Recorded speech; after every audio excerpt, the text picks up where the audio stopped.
십자가를 기억하면서 끝까지 승리하는 우리 모두가 되기를 간절히 원합니다. 우리 620장 1절만 찬양 드리고 예배 준비하겠습니다.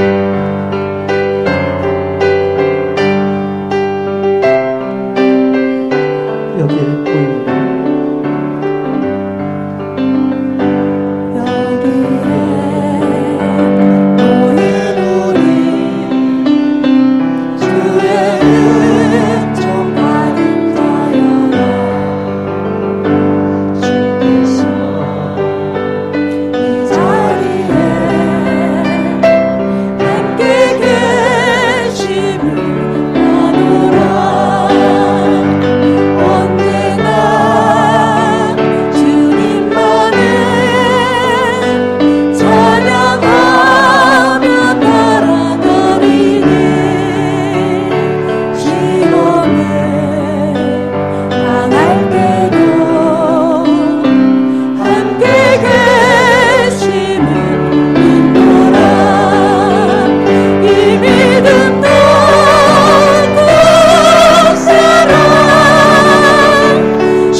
저희들을 불러주시고 좋으시겠습니다. 시작.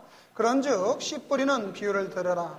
아무나 천국 말씀을 듣고 깨닫지 못할 때는 악한 자가 와서 그 마음에 뿌려진 것을 빼앗나니 이는 곧 길가에 뿌려진 자요 돌밭에 뿌려졌다는 것은 말씀을 듣고 즉시 기쁨으로 받되 그 속에 뿌리가 없어 잠시 견디다가 말씀으로 말미암아 환난이나 박해가 일어날 때에는 곧 넘어지는 자요 가시떨기에 뿌려졌다는 것은 말씀을 들으나 세상의 염려와 재물의 유혹에 막혀 말씀이 막혀 결실하지 못하는 자요 좋은 땅에 뿌려졌다는 것은 말씀을 듣고 깨닫는 자니 결실하여 어떤 것은 100배 어떤 것은 60배 어떤 것은 30배가 되느니라 하시더라.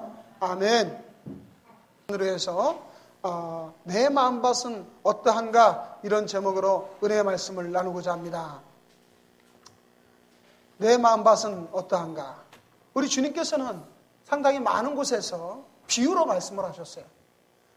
그 비유로 말씀하신 이유가 특별히 하나님의 생명의 복음에서 가리운 자는 그 말씀을 깨닫지 못하게 하는 것이고 또 비유로 말씀하신 이유 중에 하나가 세상의 많은 사람들의 삶의 모든 현장에서 겪는 것은 오래도록 기억에 남는단 말이죠.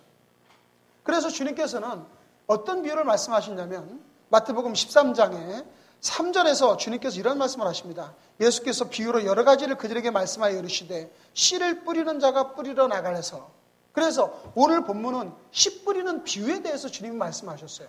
그런데 주님이 뭐라고 말씀하셨느냐? 씨를 뿌리는 자가 나가서 씨를 뿌리는데 우리나라는 요즘에 파종을 하던 그런 것을 직접 밭에다가 하지 않지만 물론 밭에 하는 것도 있고 예를 들어 벽시 같으면은 미리 못자리에다가 파종을 해가지고 옮겨 심어서 그렇게 하지만은 이스라엘은 지금도요 그 밭에는 파종할 때 뿌리는 것이 많아요. 이스라엘도 계단식놀이 많기 때문에 옛날에는 뭐 더더군다나 그랬죠. 그런데 씨를 뿌리다 보면 어떤 씨는 그 논두렁 같은 곳에 밭고랑에 씨가 뿌려지는 경우도 있을 수 있습니다. 또 어떤 씨는 뿌렸는데 그 씨가 어디에 떨어졌냐? 돌짝밭 위에 뿌려졌다 그러십니다. 돌짝밭. 그런데 돌짝밭 위에 뿌려진 씨도 있었고 또 어떤 씨를 뿌렸는데 그 밭은 돌짝은 아닌데 여러 가지 많은 가시나무와 엉겅퀴가 막 자라는 밭이. 또 마지막에는 어떤 씨를 뿌렸더니 그 밭은 아주 좋은 밭이었다. 옥토다. 그래서 좋은 땅에 뿌려져 가지고 그 옥토에 뿌려진 밭이 나중에 그 씨앗들이 자라나 가지고 결실을 맺는데 100배, 60배, 30배 결실을 맺었다. 이렇게 이야기를 합니다. 그 당시에 요즘처럼 농사가 발달되지 않았고 좋은 비료나 이런 것들이 없었기 때문에 예수님 당시에 30배 수확만 해도요 굉장히 많이 수확을 했다고 그럽니다. 그러니까 벽씨 하나 뿌려가지고 30개 열매 맺으면 많이 맺는 건데 어떤 밭은 너무 토양이 좋아가지고 100배까지도 열매를 맺을 수도 있어요. 그런데 이 말씀을 제자들에게 주었더니 제자들이 주님 이 말씀이 무엇인지 우리에게 좀 설명을 해 주십시오. 그러는 거예요. 설명을. 이 말씀의 비유를 이해를 못 하겠습니다. 그래서 주님이 설명을 해 주시는 것이 바로 오늘 본문입니다. 오늘 본문에 뭐라고 말씀하시냐면 씨 뿌리는 비유를 들으라. 아무나 천국 말씀을 듣고 깨닫지 못할 때는 그래서 4가지의 마음밭을 이야기를 합니다. 그런데 누가 씨를 뿌리는 사람이냐?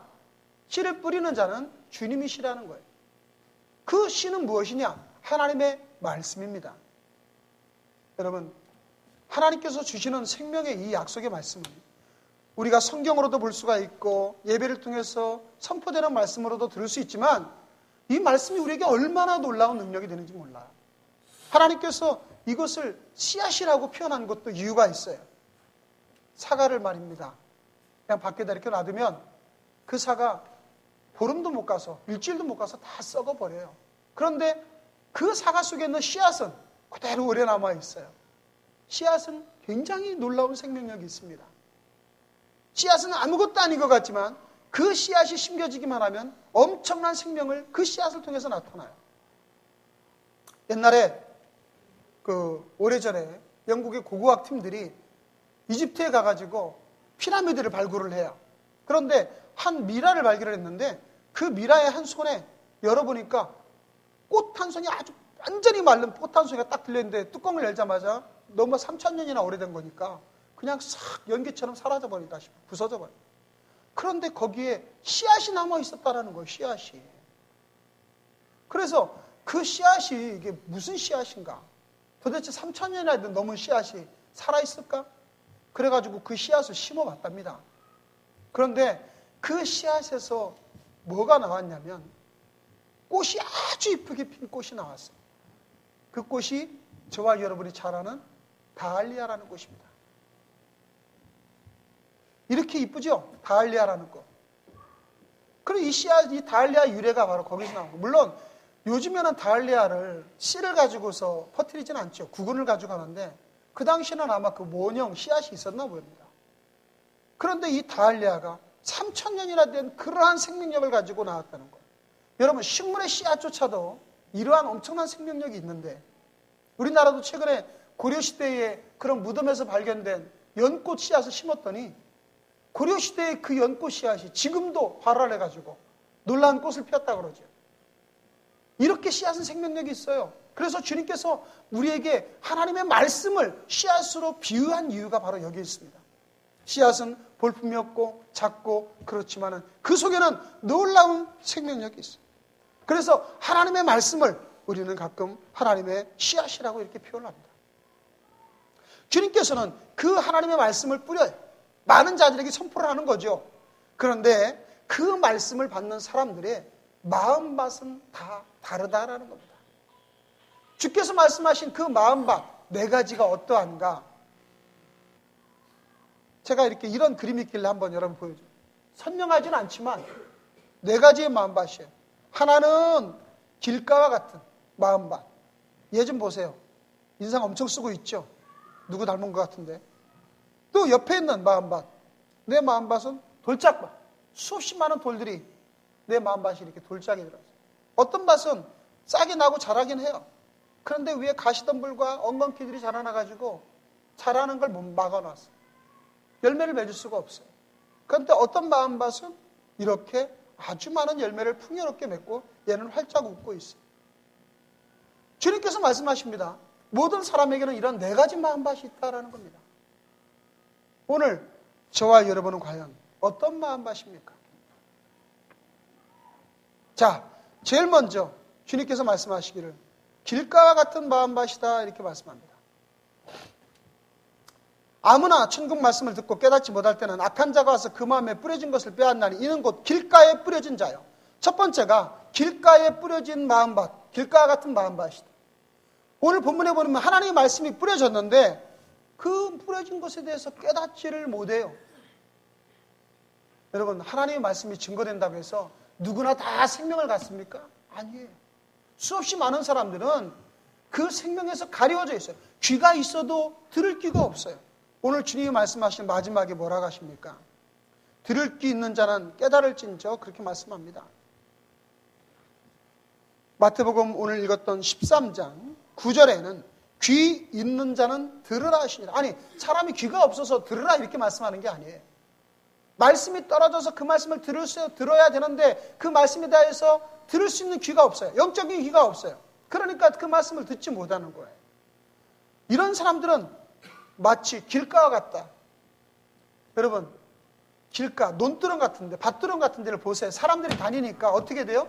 다 밟아지잖아요. 다 밟아지니까 어때요? 거기는 단단해가지고 씨앗 같은 게 떨어져 봐야 씨앗이 발아할 수가 없어요.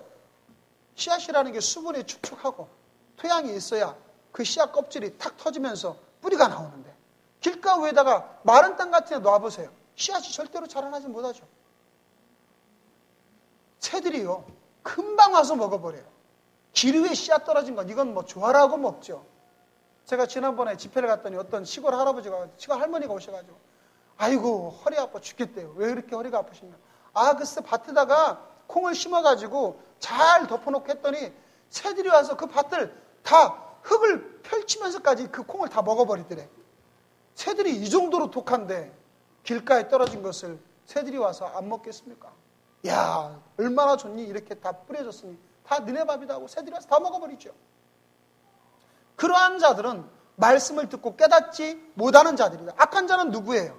악한 자는 바로 사탄이에요. 하나님의 말씀을 깨닫지 못하게 하고 생명을 가지지 못하게 하는 자들. 그러니까 그런 자들에게는 아무리 하나님의 말씀을 증거를 해도 들을 귀가 없어요. 열려지질 않아요. 그러니 그러한 분들은 세상에 자기 중심으로 사는 분들은 하나님의 말씀이 들어갈 여지가 없습니다. 욥기서에 보면 38장에 욥이 하나님과 이렇게 대화하는 장면이 나와요. 욥이 하나님 앞에 그러죠. 하나님, 내가 도대체 뭘 그렇게 잘못했습니까? 그래서 하나님 앞에 따져요. 나중에 하나님이 뭐라고 말씀하냐면 38장에 야, 무지한 말로 세상을 어떻게 하는 자가 누구냐? 너는 대장부처럼 허리를 묶고 내게 한번 대답해봐라. 내가 세상에 기초를 놓을 때 너 어디 있었냐? 즉 주님이 하나님이 이 땅을 창조할 때 네가 어디 있었냐 이거. 네가 창조하는 걸 아냐? 내가 많은 그 세상의 땅을 기초로 놓고 그것들을 매달을 때 너는 그것을 알고 있느냐? 어떻게 이것들이 매달려 있는지 네가 알 수 있느냐 이 말이에요. 즉 다시 말해서 우주의 이치와 세상에 돌아가는 섭리를 네가 뭐를 안다고 나한테 따지느냐 이 말이에요. 우리는 세상에서 내가 가지고 있는 조그마한 알량한 지식, 내가 가지고 있는 조그마한 학벌, 그런 알지도 못하고 세상에 대해서 깨닫지도 못하는 그러한 뇌 중심의 삶이 하나님의 말씀을 막아버립니다. 그래서 깨닫지 못하게 해요. 깨닫지 못하게 하는 게 결국 말씀이 떨어지자마자 그것들을 다 새들이 와서, 악한 자들이 와서 먹어버려요. 얼마나 안타까운 일입니까? 어떤 집사님이요, 꿈을 꾸셨대요. 근데 그 집사님 꿈을 꾸셨는데 하나님 앞에 많이 기도했어요. 하나님, 제가 너무나 많이 어려워요. 하나님 해결해 주세요. 그래서 예수님이 나타나셔가지고 그러더래요. 야, 내가 너에게 뭘 해주길 원하니? 그 집사님이, 주님, 제가 지금 집이 없어요. 집을 주시고 우리 자녀들 건강하게 좀 해주세요. 그래서 주님이 알았대요. 그래서 주님께서 그것에 대해서 내가 너에게 응답해 주마. 그때 주님 어떤 집을 주실래요? 나는 너에게 집을 주는 게 아니야. 나는 네가 집을 가질 수 있는 내 약속의 씨앗을 주는 거야. 주님이 그러시더래요. 여러분, 하나님께서는 우리 모두에게 하나님이 주시는 약속의 말씀의 씨앗이 내 속에 들어있을 때 그것이 뿌리가 나고 싹이 나서 그것이 열매 맺게 하는 것이지, 하나님께서 여러분에게 기도하는 대로 얘다 여기 있다 자동차 원했니? 자동차. 야, 너 서울대학 원했냐? 야, 서울대학. 여기 있다. 너 건강 원했니? 건강. 이런 식으로 하나님께서 응답하시는 것이 아니라 하나님 말씀의 약속으로 우리에게 먼저 응답하시는 줄 믿으시길 바랍니다. 그 약속의 말씀이 우리에게 임할 때 우리는 그 약속의 말씀이 뿌리가 내리고 싹이 나서 열매 맺게 하는 거예요. 그러므로 아무나 열매 맺지 못합니다. 특별히 이렇게 길가 같은 이런 마음밭은 단단해가지고 많은 사람들이 막 다니면서 딱딱하게 굳어져가지고 마음이 단단해요. 마음이 얼마나 완악한지 몰라요. 이런 사람에게는 말씀이 떨어져도 전혀 하나님의 은혜와 능력을 경험할 수가 없습니다. 혹시 이곳에 오신 분들 중에 하나님의 말씀이 여러분에게 아직 능력으로도 다가오지 아니하고 하나님의 말씀이 믿어지지 않는다면 여러분들은 아직 완악한 마음을 가진 거예요. 주님께서는 그런 자들에게 구원의 문이 열리지 않는다고 말씀합니다. 마태복음 11장 25절에 말씀하기를, 그때 예수께서 대답하여 이르시되 천지의 주제이신 아버지여, 이것을 지혜롭고 슬기 있는 자들에게는 숨기시고 어린아이들에게 나타내심을 감사하나이다. 주님의 말씀에 생명의 말씀을 증거했더니 정말 똑똑한 바리새인들, 누구보다 많이 공부한 바리새인들은 안 믿어요. 성전을 지키는 권위 있는 사두개인들도 안 믿어요. 율법주의자들 그리고 이스라엘의 지도자들이라는 공회원들은 더더군다나 안 믿어요. 주님이 말씀하셨어요. 지혜롭고 똑똑한 자들에게는 차라리 이것을 감추신 것을 감사합니다. 누구에게 열렸어요? 어린아이 같은 아이. 어린아이는 어때요?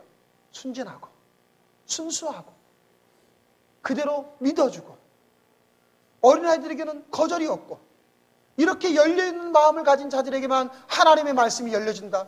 그리고 하나님의 말씀은 열매 맺게 하신다라는 겁니다. 사랑하는 성도 여러분, 하나님의 말씀을 받을 때 우리가 길가와 같은 그런 단단한 마음으로 받지 마시고 모두 다 좋은 땅으로 주님의 주시는 그 말씀을 받고 많은 열매 맺으시기를 주의 이름으로 축원합니다. 두 번째로는 어떤 밭이냐? 돌밭과 같은 마음이다. 돌밭과 같은.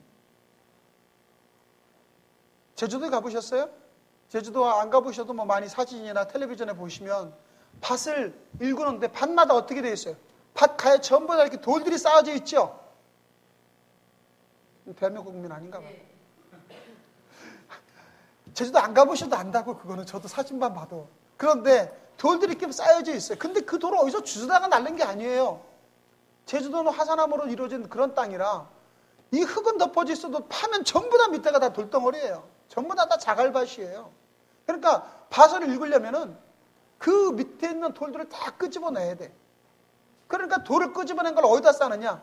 그 밭고랑에다 쌓아놓는데 이렇게 높이 쌓아지는 거예요. 저절로 또 그게 바람을 막는 역할도 해주죠. 그런데 만일에 그 밑에서 그 엄청난 돌들을 그냥 놔두고 거기다가 씨를 뿌렸다고 해보십시다. 씨가 나오긴 나와요. 발 아래에서 뿌리를 내렸더니 어떻게 됩니까? 뿌리를 내리려고 했더니 밑에 돌덩어리가 딱 하나 맺고 있는 거야. 그러면 뿌리가 나오지도 못하고 엉거주춤하고 있다가 뿌리는 조금 나왔으니까 싹이 나오려고 해요.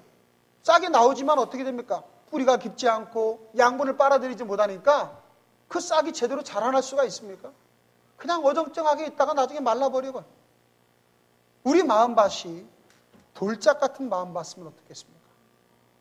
주님께서는 돌밭에 뿌려졌다는 것은 곧 말씀을 듣고 즉시 기쁨으로 받되 그 속에 뿌리가 없어 잠시 견디다가 말씀으로 말미암아 환난이나 박해가 일어난 때는 곧 넘어지는 자라. 돌짝 같은 마음밭은요, 예배를 드릴 때 아니면 하나님의 성경 말씀 볼 때 야 맞아 이렇게 좋은 말씀 목사님 참 입 달렸다고 말씀은 잘하는구만. 그리고 돌아가지만 그 말씀을 갖고 하나도 실천하지 못하고 그 말씀이 나에게 뿌리가 내리지 못하니까 나중에 삶을 살다가 박해가 오고 바람이 불고 환란이 오면 그냥 말씀에 무너져 버리는 거예요. 그 말씀이 오히려 자기를 거치는 돌이 돼버리는 거예요. 그 속에 뿌리가 없어 잠시 견디다가 말씀으로 말미암아 환란이나 박해가 날 때, 야 말씀이 주일날 하나님 앞에 나를 보는 안식을 기억하여 지키라. 또 내 이름을 거룩히 여기라. 하나님만을 섬기라. 우상 섬기지 말라. 또 여러 가지 성경의 말씀들이 있으니까 그 말씀대로 내가 살아봐야지. 사랑하라고 했으니까 살아봐야지. 왼뺨을 때린 사람에게 오른뺨도 뒤밀어 봐야지. 마음은 먹었어요. 아, 성경이 그랬구나. 겉옷을 뺏는 자에게 속옷도 줘야지. 그리고서 가는데 버스를 타려고 했더니 옆에 있는 사람이 발을 딱 밟아. 얼마나 아픈지 그 뾰족고드로 발을 밟았으니 얼마나 아파요. 운동화 빵꾸 안 나길 다행이지. 그래가지고 미안하다가 야 저기 사과하겠자고 딱 쳐다봤더니 이 이쁘게 생긴 아가씨가 언제 자기는 발을 밟았냐는 둥 쳐다도 안 보고 획 하고 가. 화딱지가 일어나가지고 여보세요. 어떻게 발을 밟았으면 사과를 해야지. 그렇게 갑니까? 그 여자분이 위로 아래로 쳐다보니 생긴 건 멀쩡하게 생겨가지고 뭐 그까짓 거 가지고 그러냐고. 그러면 이제 막 속장이 이제 울분이 터져 나오는 거죠. 아침부터 출근하는데 뭐 재수 없다고 그러면서 너 죽고 나 죽자. 뭐 이런 식으로 싸우기 시작하면 우리는 말씀을 지키려고 해봐야 지켜지지 못하는 거예요. 하나님의 말씀을 지키려고 노력하다가 결국 그 말씀 때문에 걸려 넘어지는 자들은 돌짝과 같은 마음이죠. 말씀이 뿌리를 내리지 못해요. 사막에 가면 말입니다. 메스키트라는 그 사막에 이렇게 뭐 아주 가시잎처럼 생긴 그런 나무가 있어요. 여러분 보셨나요? 이렇게 생긴 나무들. 그 메스키트라는 나무인데 이게 별로 크지도 않아요. 커봤자 2m, 뭐 보통 한 1m 내에 푸른 풀과 같은 그런 종류인데 이 메스키트가 보기에는 이렇게 연약해 보이죠. 이 나무가 말입니다. 뿌리가 1m짜리 메스키트면 20m 이상 뿌리가 뻘쳐져 있대요. 그러니까 그 뿌리가 막 파고 들어가서 20m 되는 큰 깊이 속에 있는 물을 양분을 끄집어내서 사막에서 살아남아요. 뿌리는 어떤 작용을 합니까? 뿌리가 든든하게 지켜주는 지탱하는 역할을 하죠. 양분을 흡수하는 역할을 하죠. 그런데 우리 마음밭이 돌짝 같은 마음밭이면 우리는 하나님의 말씀을 흡수할 수 없어요. 또 그 뿌리가 연약하니까 그저 조금만 와서 시험이 들어도 누가 이런 말만 한마디 해도 그냥 하나님 앞에 예배드리고 주님 뜻대로 살려겠다가 에이 나 같은 게 뭘 한다고 안 돼 나는 역시 안 될 거야. 그리고서 열매를 맺지 못하고 그냥 시들어버리는 일이 바로 돌짝과 같은 마음밭이다. 오늘 여러분과 저는 어때요? 우리는 내 마음속에 이런 돌멩이 같은 것도 없습니까? 돌멩이 같은 마음밭이 있는 자들은 하나님 앞에 열매를 맺지 못한다는 겁니다. 마태복음 19장에 보면 예수님 앞에 나온 부자 청년이 있었어요. 그 부자 청년이 예수님 앞에 나서 예수님 어떻게 하면 제가 영생을 얻을 수 있을까요? 야, 너 율법을 다 지키면 돼. 아, 이런 것들은 내가 어려서부터 다 지켰습니다. 하나님을 사랑하고 주님을 그 이웃을 사랑하는 건 내가 다 지키고 있습니다. 그래? 그런데 너 말이야. 너에게 한 가지 더 부족한 것이 있다. 뭐지요? 너는 재물이 많으니까 그 재물을 다 팔아서 이웃에게 나눠주고 나를 따르라. 그랬더니 그 부자 청년이 뭐라고 그런지 아세요? 그 부자 청년 말하지 않았어요. 설명에 이르기를 그 청년이 재물이 많음으로 이 말씀을 듣고 근심하며 가니라 그랬습니다. 예수님의 제자가 몇 명입니까? 모르시지요? 네, 12명입니다. 12명의 제자 중에 한 명이 탈락하죠? 누가 탈락했어요? 가룟 유다가 탈락하죠. 예수님을 팔아먹고 떨어져 나갑니다. 저는 말이죠, 이 성경 본문을 보면서 예수님이 네가 나를 따르라 그랬을 때 이 부자 청년에게 12제자 중에 하나가 될 그러한 기회를 주신 건 아닌가. 왜냐하면 주님이 그 청년을 보고 사랑스럽다고까지 하셨거든요. 재물이 많아도 죄를 짓지 않고 살려고 노력했던 아주 사랑스러운 청년이었어요. 너는 나를 따르라고 주님이 제자로 불렀는지도 몰라요. 가룟 유다가 떨어져 나갈 거다 하시고 어쩌면 이 청년에게 일생일대에 영원토록 이 우주 만물의 놀라운 이름 12명의 제자 중에 한 명이 될 수 있는 기회를 줬는지도 몰라요.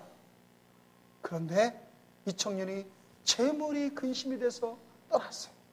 그 재물이 놀라운 축복받을 그러한 기회를 놓치게 만든 거나 마찬가지예요. 여러분, 돌짝이라는 것은, 우리 몸에 있는 돌멩이라는 것은 바로 이런 것들입니다. 오늘 본문에 있는 대로 말씀으로 말미암아 환난이나 박해가 일어날 때 우리는 그러한 세상적인 것들로 세상적인 시험을 이기지 못하고 뿌리가 연약하니까 그저 넘어져 버린다면 우리의 마음밭은 돌멩이가 자득한 마음밭입니다. 끄집어내야 되죠. 그걸 끄집어내야 좋은 토양이 될 수가 있어요. 그러므로 사랑하는 성도 여러분, 우리의 마음밭에 있는 모든 세상에서 견디기 어려운 시험이나 환난 같은 걸 이겨내지 못하는 연약한 믿음, 말씀의 뿌리가 없는 믿음, 그 모든 우리 방해되는 것들을, 돌멩이들을 저와 여러분 모든 마음밭에서 다 뽑아내시기를 주의 이름으로 축원합니다. 세 번째로 어떤 마음밭이 있느냐? 가시 떨기밭이 있다. 가시 떨기밭 같은 마음밭이 있어. 그 여름에 밭에다가 식물을 심어놓으면 잡초가 얼마나 많이 자라는지 몰라요. 저희 조그마한 텃밭 하나를 빌려가지고 거기다 고구마를 심어놓고 바빠가지고 가보질 않았더니 나중에 말이죠. 막 얼마나 잡초들이 막 무성한지 가시 떨기들까지 이게 뭐 고구마를 어디다 심었는지 보이지가 않아. 잡초가 다 뒤덮어가지고. 그래가지고 고구마 하나 찾으려면 막 풀을 헤치고 끊어내고 해가지고 가봐야 겨우 찾았더니 자라지도 못했어요. 워낙에 잡초가 일어나가지고. 잡초가 우리는 그냥 잡초지만은요. 저 이스라엘은요. 그 잡초들이 가시떨기 엉겅퀴들이에요.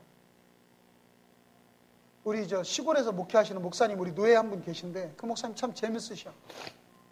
한 번은 저 창립예배 가느라고 서산인가를 우리가 이제 교회 목사님들하고 가는데 그 시골의 아주머니들이 수건을 쓰고 김을 메고 계시는 밭을 메고 계시는 모습을 보면서 하는 말이에요. 저거 김 메봐야 소용이 없대. 아유 왜요?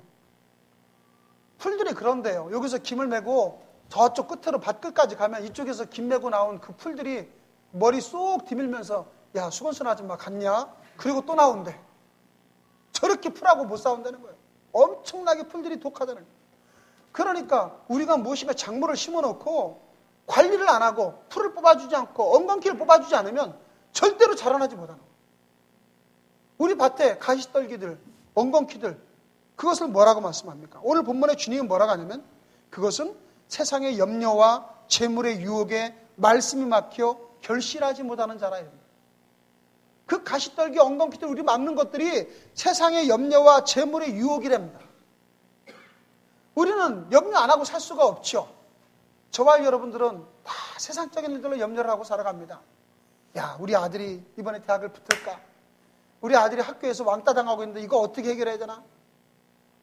내 몸에 무슨 이상이 있는데 목이 뭔가 이상해가지고 막 큰 암에 걸린 것 같아.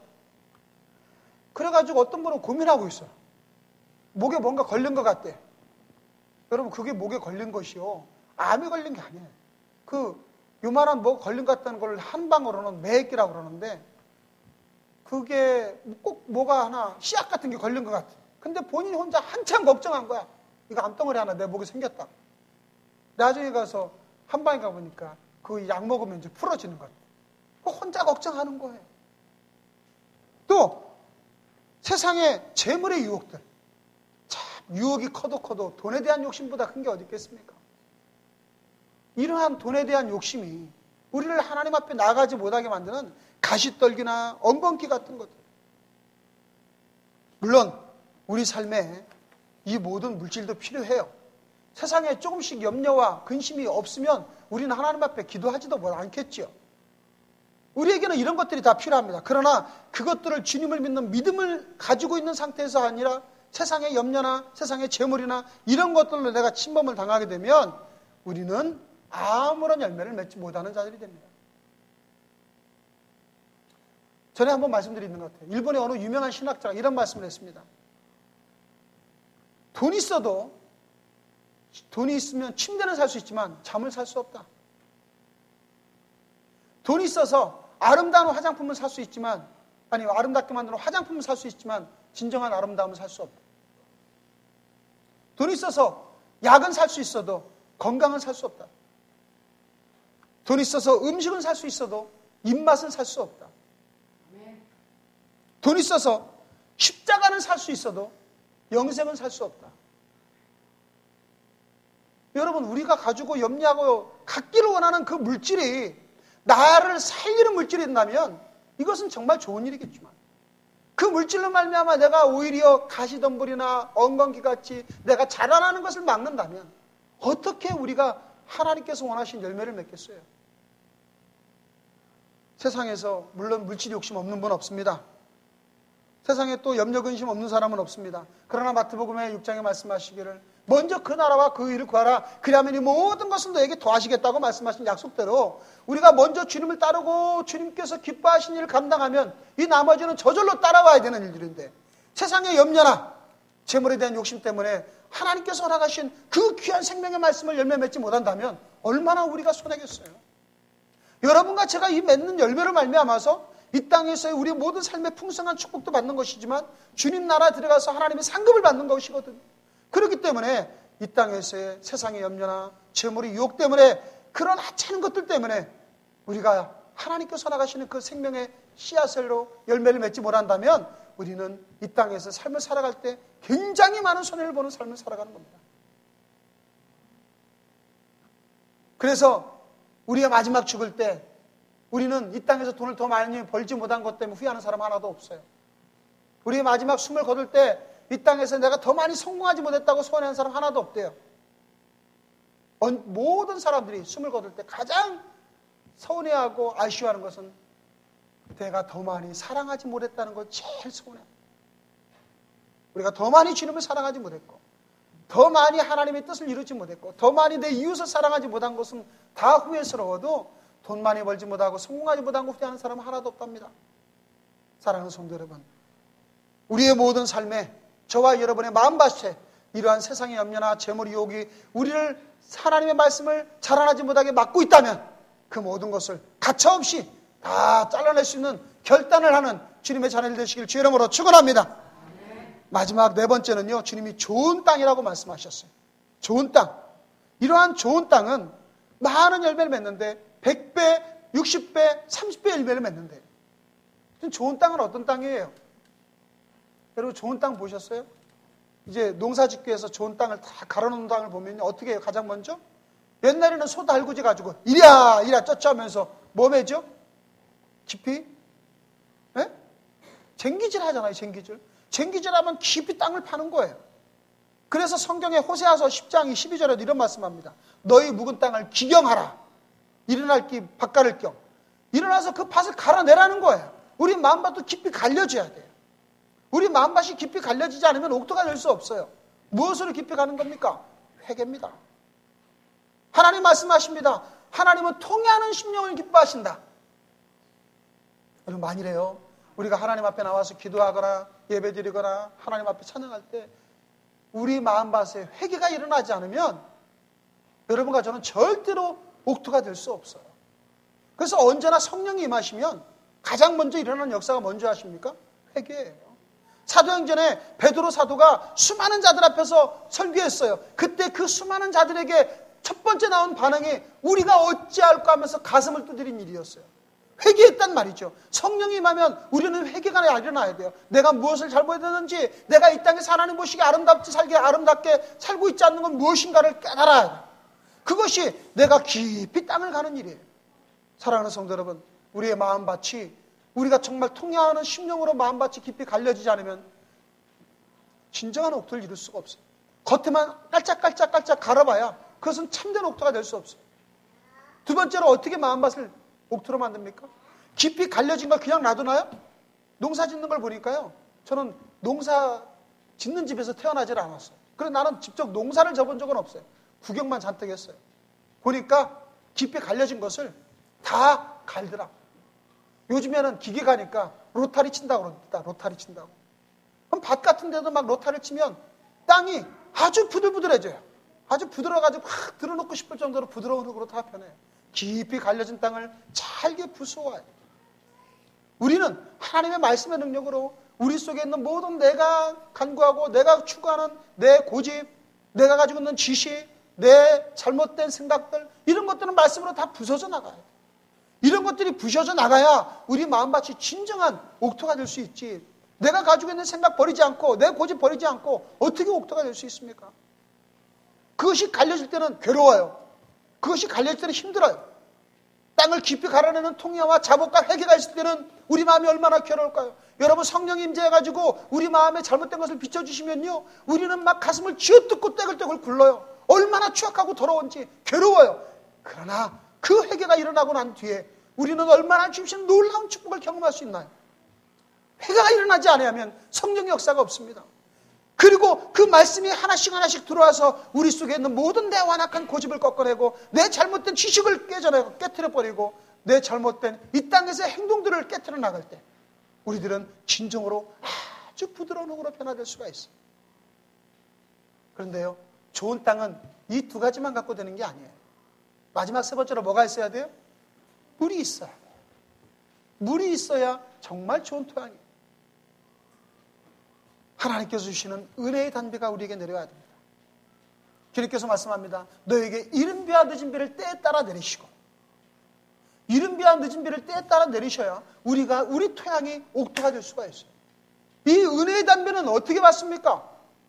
하나님 앞에 예배함으로 받아요. 은혜의 단비는 내가 가지고 있는 것이 아니에요. 하늘에서 내려주시는 거예요. 그래서 성경은 복을 두 가지로 얘기합니다. 일반적인 성경은 유다이모니스라는 그 복이라는 것은 이 땅에서 가지고 있는 우리가 추구하는 오복과 같은 거예요. 유다이모스라는 것은 좋은 것, 다이모스라는 디아몬, 마귀로부터 세상적인 권세를 잡은 자로부터 오는 것도 복이에요. 그런 복은 이 땅에 우리 육체를 위한 복밖에 안 돼요. 어떤 사람이 점쟁이한테 가고 어떤 사람이 절을 다닌대. 그래가지고 그 절에 아주 신통한 승려가 하나 있는데 그 승려가 하라는 대로만 하면 다 잘 된다고 자랑을 한다. 자랑을. 그래서 속으로 제가 지금은 그게 자랑이요. 그게 편안한지 몰라도 그게 마귀가 주는 올무인지 당신은 모르십니까? 자기는 그 승려가 하라는 대로 하면 다 잘 된대. 그래가지고 승려한테 갔다가 막 바치는 거예요. 그게 올무예요.